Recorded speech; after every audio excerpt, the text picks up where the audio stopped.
Howdy, hi. It is Do Your Job Sports MLB Rundown Picks and Predictions for Saturday, April 19th, 2025. We're looking at the best bets of the day. Let's get into the video. All right, so on the day, we go 4 and 3, hitting two nice plus 115s. Our losers both came in one game, and then we had a single over loser in our other L. So I'm going to recap these games right quick, then we'll get on to the picks for tomorrow. Game number 1, probably the most absurd game of baseball we have had the entire year. It was the Cubs plus 115 on the money line and the over of 10.5 runs. If you have not seen this game's highlights, I strongly recommend you go to YouTube, type in MLB, and then clip on the Diamondbacks and Cubs games. This was insane. The score of this game going into the bottom of the 7th inning was 2-1 Chicago. In the bottom of the 7th, Chicago scores 5 runs, 4 of those coming from a grand slam hit by Ian Happ. Then in the top of the 8th inning, the Arizona Diamondbacks scored 10 runs, 10 of them in one inning. Eugenio Suarez, grand slam. Geraldo Perdomo, single, scores 2. Randall Grichuk, double, scores 2. Lourdes Gurriel, dinger, scores 3. You're then thinking, well, the Cubs are probably going to lose, considering they're down 11-7. Wrong. You would be dead wrong. The Cubs come back in the bottom of the 8th inning and score 6 runs. Carson Kelly, 3-run bomb. Kyle Tucker, 2-run bomb. Seiya Suzuki, solo shot. They take the lead 13-11. Diamondbacks top of the 9th inning scores 0. The Cubs win this game 13-11. The most batshit insane, crazy game of baseball I've seen all year. Another weird one that we won that we probably shouldn't have. Actually, you can say that about both of these next games. Twins and Braves, over 8 runs. This was looking like a dead under until the Braves scored 5 runs in the bottom of the 8th inning. Twins took a 4-1 lead into the bottom of the 8th, and then the Braves just scored 5. It was an Ozzie Albies single, a Michael Harris single, and then a Drake Baldwin single. There was only 2 home runs this entire game, hit by Trevor Larnach and then Jared Klenick. Good Lord. Back-to-back lucky dubs. Here's the other one, Dodgers minus 1.5. There were only 3 total runs scored in this game, all of them by the Dodgers. Wow. Minus 1.5 for plus 115 was good. They got out-hit by the Rangers 7-5, and Shohei Ohtani did not play in this game. Shohei Ohtani did not play. Why? They win, though, 3-0. Yoshinobu Yamamoto, 7 innings pitched, 5 hits, 10 strikeouts. Jacob deGrom had a really good game. He went 7 innings, only gave up 3 hits, struck out 7. His bats just weren't able to get it done.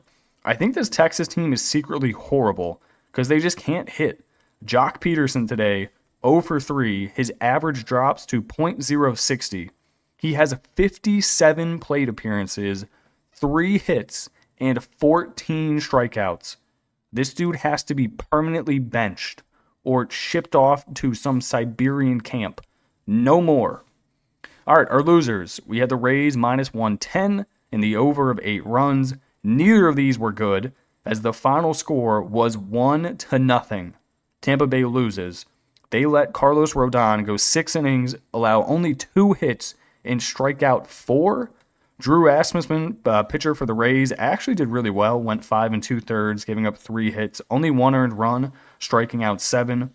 How you don't score a single run off of Carlos Rodon and then this Yankees bullpen, I have no idea. That was a horrible game.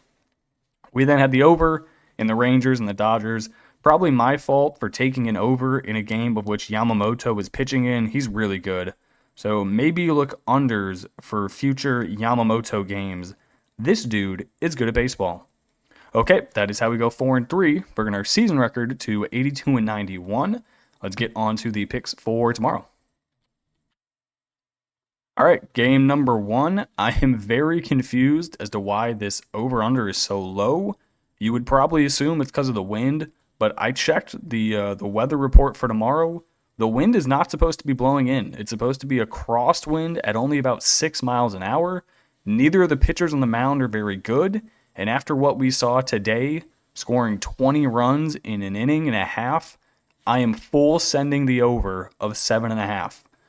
D-backs on the mound have Zach Gallen, 1-2 on the year with a 4.64 ERA, going up against Ben Brown, who is 2-1, but has worse stats with a 5.09 ERA. Both of these teams' bats have been absolutely on fire. Diamondbacks in their recent games have scored 11, 6, 6, 10, 5, and 5. So that's 1, 2, 3, 4, 5, 6. 6 games in a row, minimum scored 5 runs. The Chicago Cubs, not only did they just score 13, prior to that, actually they kind of got shelled by the Padres. If we take out the Padres series, they've been pretty good, scoring 7, 7, 10, 6, 16, 4. They have really good bats in the lineup. I'm scared of Happ. I'm terrified of Tucker. Seiya Suzuki's always been good. Bush is solid. Not concerned about Dansby Swanson. He's not very good. Hornier's good. Carson Kelly's good. PCA is good. Their team is just good. Neither of these pitchers have been going well. Both of these teams just scored an absolute fuck ton of runs. 7.5 is too low. Disrespectful. Give me the over. No money line bets. The Cubs plus 115 had me in a heart attack. Next game, I'm going Padres minus 125 money line at the Houston Astros. On the mound for the Padres is Michael King. He is 3-0 on the year with a 2.42 ERA, going up against Hayden Wesneski, who is 1-1 with a 4.0 ERA. In Game 1 of this series, the Houston Astros took home the win 6-4. But here you got a pitching advantage big time for the Padres. Michael King this season, 3-0. He's gone 22 innings, 24 strikeouts, only 8 walks, giving up 6 total earned runs, and 2 home runs. For 22 innings pitched, 2 home runs, that's not bad. That is 1 per 11 innings. That's not even 1 per start. So that's fantastic. Hayden Wesneski, he's 1-1 on the season. 18 innings pitched, 21 strikeout. The problem here, 5 home runs. When he gives up contact, it is hard contact. That is not something you want to do against this Padres team. Tatis can take you deep. Machado can take you deep. Bogarts can take you deep. Not Maldonado, not really Jose Iglesias. Oscar Gonzalez I like. Gavin Sheets I like. They got a bunch of guys in the lineup who can take you deep. Not something you want to be betting against. I like Michael King. I think minus 125 is a pretty good price. Also like the under 8.5 runs. This should be relatively low scoring. I see a Padres 5-1 victory. So give me the Padres on the money line and the under 8.5 runs. Next game we are looking at the Royals and the Tigers. I'm going to take the Tigers minus 125 on the money line at home in the over of 7.5 runs. I was really surprised the Tigers were this short of a team here. I thought they would have been closer to minus 150 or 160. I'm about to read you a stat that is pretty appalling for Royals fans. Kansas City, 8-13 on the year, 2-9 away from home. The Tigers, 12-8 on the year, 7-1 at home. Those are 2 quite different teams, home and away. Seth Lugo on the mound for the Royals, pitching pretty well this season despite having a 1-2 overall record. He's gone 23 innings pitched to the tune of a 3.86 ERA, struck out 16, does have a bit of a walk problem with 8 total walks. Going up against Casey Mize, 2-1 on the season, only 17 innings pitched, striking out 15 and walking 6. That does kind of concern me is his inability to go deep into games, really. His current game log is sitting at 5 2/3, 6 and 5 2/3.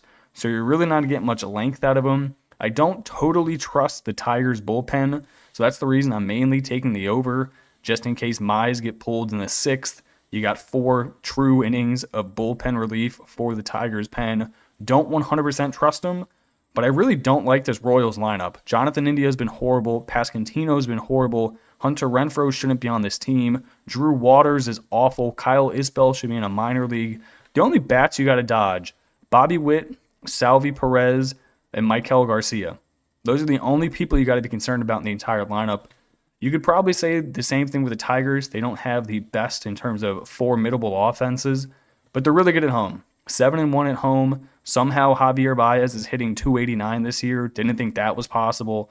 But Casey Mize been solid. If he can go 6, maybe 6.5, I think they get her done. Give me the Tigers, minus 125. I think that is short. And the over 7.5 runs, just in case we get some crazy late scoring with both bullpens not being very good. Final game here, I'm going to take one of my least favorite teams in the league against my other least favorite team in the league. Horrible matchup for me mentally, therefore I have to put money on it. Blue Jays plus 105 on the money line and the over of 8.5 runs. On the mound for the Mariners, Luis F. Castillo, 0-0 on the season with a 7.71 ERA. Hold on. This just got updated. Who's pitching for them? It says Logan Gilbert, but it also says Luis F. Castillo. Okay, pause. I have no clue who is pitching for Seattle. I'm looking at two different things here. It's a mystery. Either way, I'm taking the Blue Jays. I'm already committed. Jose Barrios, 1-1 on the year, 5.16 ERA. If you've been watching the channel for a bit, you know I hate both of these teams. But Toronto's been playing really good recently. They've won 3 in a row, 6-3 against the Braves, 3-1 against the Braves, 3-1 against the Mariners in Game 1 of this series. The Mariners are kind of like the Royals. They're horrible at home. Their home and road splits this year. On the road, 2-5. The Blue Jays at home, 8-3. So you're giving me a horrible hitting road team against a team that's been hitting really good at home and is questionably against a bad pitcher in Castillo. Now, granted, they might be against Logan Gilbert. I'm looking at two different websites telling me two different things. So I apologize if it is not Castillo and it is Gilbert. It probably is Gilbert. Now that I think about it, it's why the Mariners are laying this big of a number. Son of a bitch. Why do they tell me two different things? Either way, I've already committed. Give me the Blue Jays plus 105 on the money line. Give me the over 8.5 runs. Hopefully the Blue Jays just win 12-2. All right, that is going to do it for me in this video. I appreciate you guys watching and tuning in, and I will catch you in the next one. Peace.